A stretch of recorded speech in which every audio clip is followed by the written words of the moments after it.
You're listening to an Airwave Media Podcast.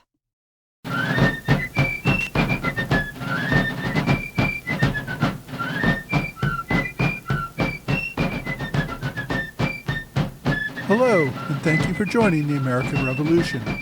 Today, episode 46, Powder Alarm. So last week I discussed General Gage's early attempts to enforce the Coercive Acts and cow the colonists into submission following the Boston Tea Party. He quickly learned that the rebellious leaders were not ready to roll over and that the people were most certainly not ready to tolerate the new government. The free people of New England were heavily armed and not afraid to use their weapons against anyone they saw as threatening their liberties. Tens of thousands of armed colonists who were ready to confront the British regulars had at least a good chance of defeating the much smaller force of regulars that Gage had under his command. He sent increasingly frantic letters to London indicating that he needed a much larger army by spring if he was going to be able to gain control of the colony again. In the meantime, Gage hunkered down in Boston and left the rest of the colony to run itself for the rest of the fall and winter. Gage's decision to retreat into Boston and await reinforcements was not a strategy that many of his junior officers supported. Colonel Leslie, soon to be General Leslie, still believed that a military show of strength would force the locals to back down and submit. Gage did not think the colonists were particularly capable, but just in terms of the very large numbers, they could overwhelm the regulars.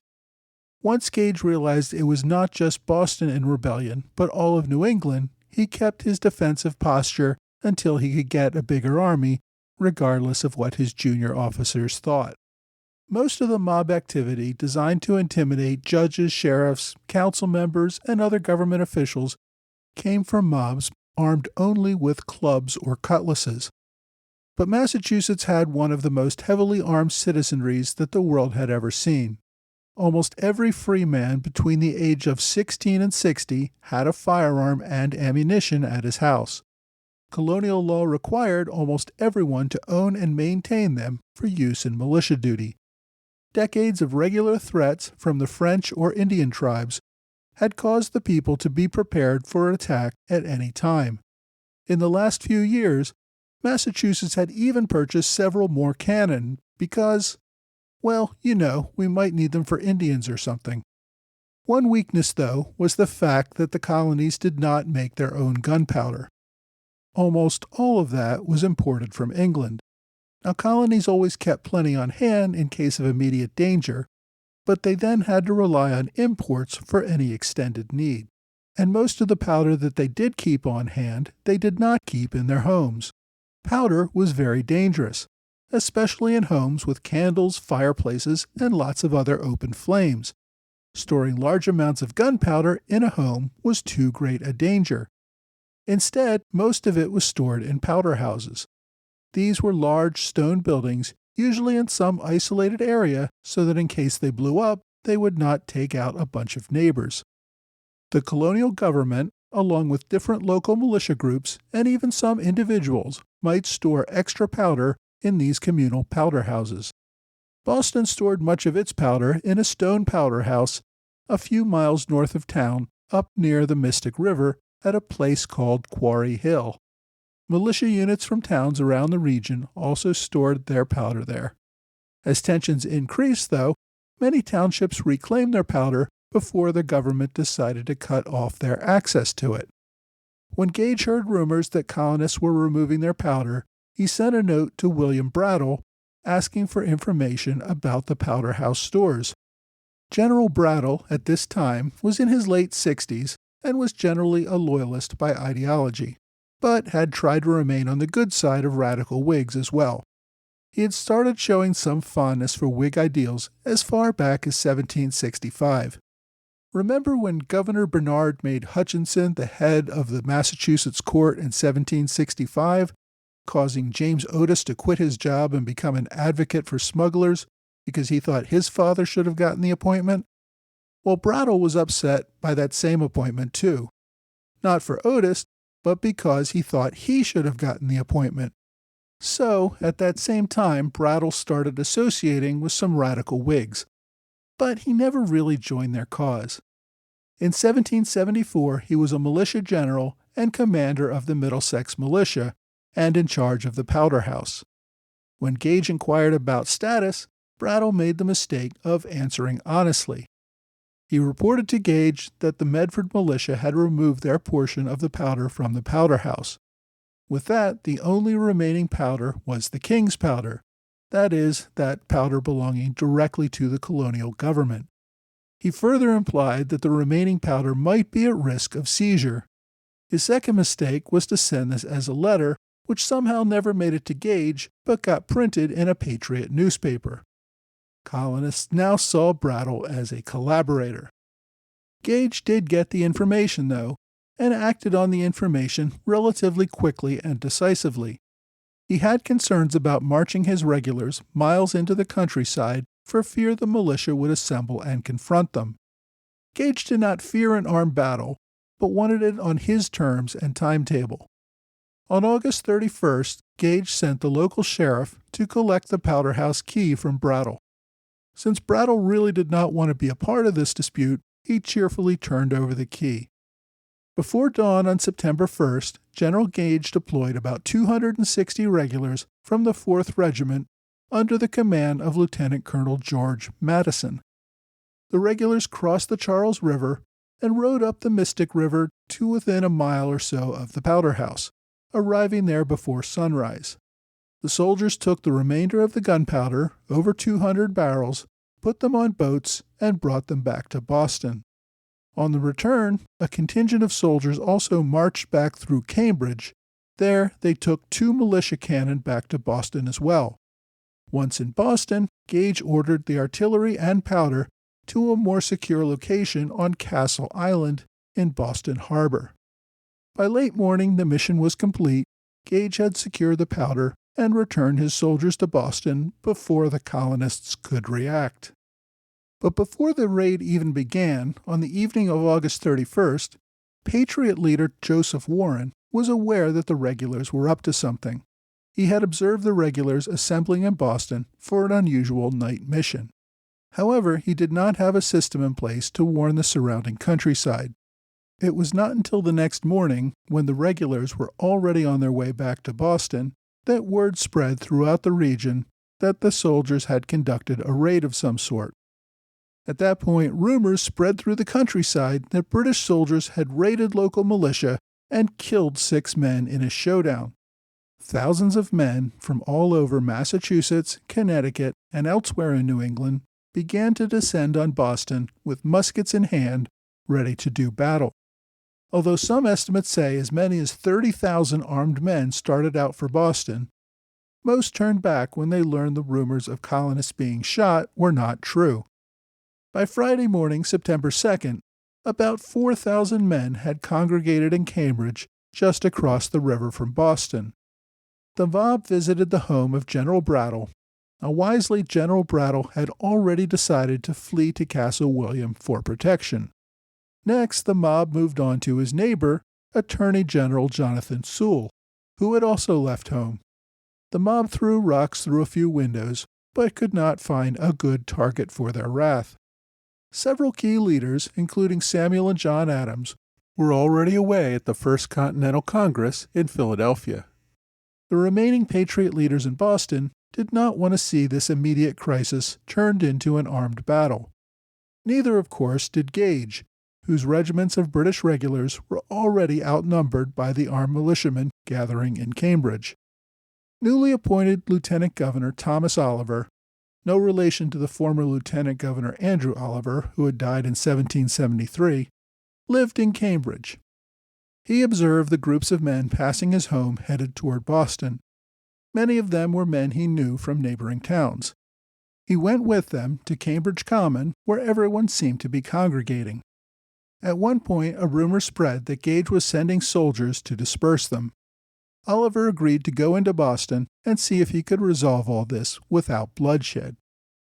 On his way to Boston, he met up with Joseph Warren, William Molyneux, and several other leaders headed from Boston to Cambridge to speak with the growing mass of angry colonists, Oliver joined the party, and all the men returned back to Cambridge, met with the colonists, and dispelled the rumor that anyone had been shot. They assured them that the powder removed had belonged to the king's forces and not to any local militia. In short, they made every attempt to calm the situation. 2 of the men sent to pacify the colonists sat on the governor's council, as did Lieutenant Governor Oliver. The crowd demanded that they publicly resign on the spot since the council was unconstitutional. Now, the 2 council members had already tendered their resignations to Gage and readily announced that to the crowd. The situation seemed like it was coming to a peaceful end when Customs Commissioner Benjamin Hallowell decided to ride past the crowd in his carriage. The crowd quickly turned on the hated commissioner, who fled toward Boston. More than 100 men mounted their horses and chased him.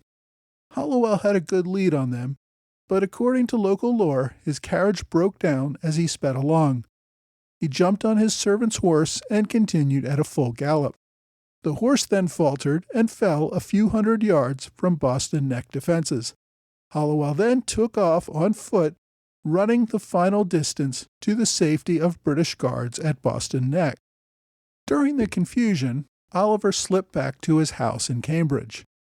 The mob, however, was not quite finished with him and sent a group to his door, still demanding his resignation from the council, but not as lieutenant governor. After some debate, Oliver reluctantly signed his resignation, noting coercion by a crowd of 4,000 men surrounding his house. Later that day, Oliver would slip into Boston, since Cambridge was no longer a safe place to live. Meanwhile, Gage continued to monitor the situation from Boston, sending out soldiers dressed as civilians to spy on the militia. The militia began to return home by the end of the day.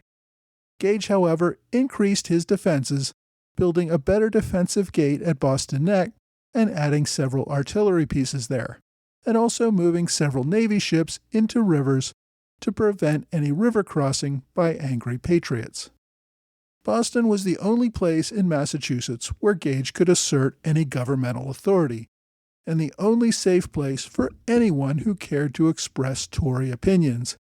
Even there, some Tories were not safe. A few days after the raid, local newspapers published accounts of Brattle's involvement in informing Governor Gage about the powder. Although Brattle argued that he had simply done his duty to keep the governor informed about the state of the powder house, patriots deemed him an informant worthy of punishment. Brattle would spend the remainder of his time in the colony, living out on Castle Island in the harbor under military protection. He could not even return to Boston. When the British evacuated Boston in 1776, Brattle went with them to Canada, where he died of natural causes later that year.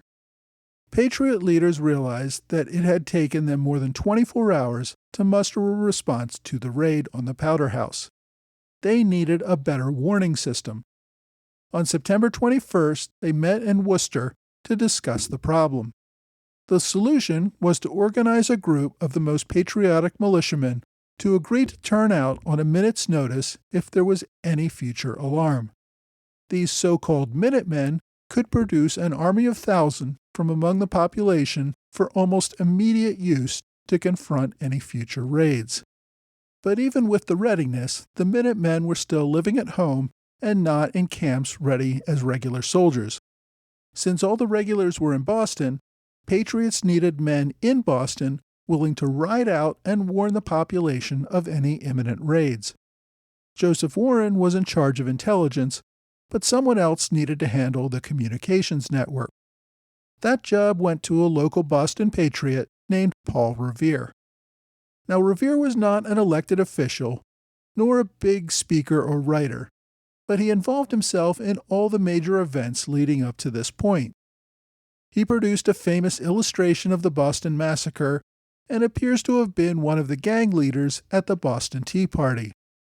He had also served as a reliable messenger to bring news of major events to New York, Philadelphia, and other towns and cities.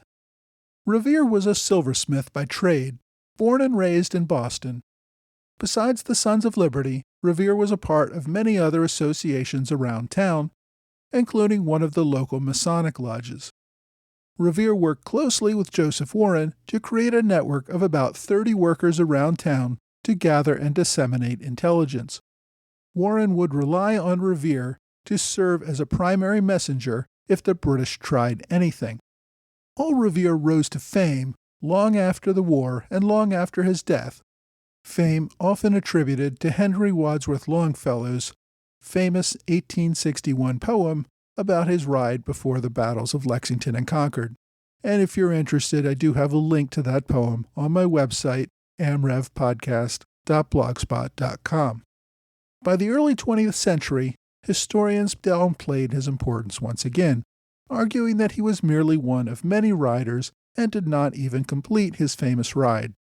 I think Revere's reputation came most under attack in the 1920s when Vice President Charles Dawes tried to play up the importance of his ancestor, William Dawes, who was one of the other riders sent out just before Lexington and Concord. As William Dawes's importance in that event was raised by historians, Revere's necessarily fell. Now, personally, I think this revisionism went too far in the other direction. Sure, there are many riders who played important roles that may be not as well known, but Revere was an important player in many of the early events, and was much more than merely a messenger boy. He was a key player in the early strategic efforts and coordination of the Patriot cause. Revere would spend much of the winter of 1774 planning and organizing the communications networks across the colony. He knew the key militia leaders in every town and where they lived. He knew who needed to be contacted to spread any alarm as quickly and efficiently as possible. He would make numerous visits out to Concord and other key Patriot strongholds. He worked with all the top Patriot leaders, including Hancock, Adams, and Warren. Revere's organization and planning was critical to the movement. In short, Revere did more than ride. He helped build the network necessary to implement an early warning system for future raids. The next time Gage attempted to move his soldiers out of Boston, the Patriots would have this early warning network in place. They would be ready to confront the regulars before they could reach their objective. The Patriots also used the powder alarm, as it became known, to secure any remaining arms. Guns, equipment, powder, and ammunition in other colonial powder houses were emptied, their contents hidden from any future British search and seizure missions. Across the river from Boston, Charleston had a battery of large cannon and shell in place to prevent any naval assaults. Gage received reports of activity in the battery and on September 7th sent a nighttime party of soldiers to investigate and secure the weapons. Upon arrival, they found that all of the cannon and ammunition were gone. Only in Boston could Gage order that local ordnance be secured. Many private citizens, as well as local militia, kept powder stored in powder houses in order to reduce the risk of explosion if they kept it at home. Gage refused everyone in Boston access to their powder. Boston also had 4 brass field cannon, 2 2-pounders, and 2 3-pounders. The pounders, of course, referring to the weight of the cannonballs they could fire. The guns themselves were several hundred pounds each. One night, the 2-pounders simply disappeared. Gage put sentries to guard the 3-pounders, which were stored in an armory right next to the British camp. When an officer brought in a party to move the cannon, he discovered that they too had disappeared from right under the guards' noses. The hunt for guns and ammunition continued throughout the fall. Several private citizens in Boston owned cannons, although most of them were keeping it a secret at this time, so no one knows exactly how many. They continued to try to smuggle them out of occupied Boston to safe Patriot strongholds in the country. One morning, British soldiers found several cannons stuck on a mud flat in the middle of the water north of town. Evidently, the rowboat got stuck as smugglers tried to move them overnight. John Hancock later received reimbursement from Congress for 4 cannon that he donated to the cause around this time. William Molyneux died suddenly from an illness in October. Among his effects, authorities found 2 swivel guns and 4 mortars. the Navy stopped another shipment of 12 cannon from London being sent to Thomas Cushing. There were also lots of smaller items. When soldiers searched a Bostonian's wagon leaving Boston, they found 19,000 rounds of ammunition. Of course, they confiscated it. The man then angrily demanded the return of his property. When the officer asked why he needed 19,000 rounds of ammunition, he said it was just for personal use. He did not get it back. British officers also found several merchants in town with heavy artillery, light weaponry, and thousands more rounds of ammunition, all of which they took possession, paying, of course, for the seizure of this private property. On at least one occasion, a mob of patriots attempted to stop a merchant from delivering his weaponry to the army. Merchants selling arms to the British were deemed collaborators. They received death threats and saw their shops trashed. Even in occupied Boston, enough patriots remained to influence behavior. Both sides were now in an all-out competition to arm themselves. Neither would admit why yet, but everyone knew a showdown was coming. Next week, the people of Suffolk County resolved to run the colony without the governor.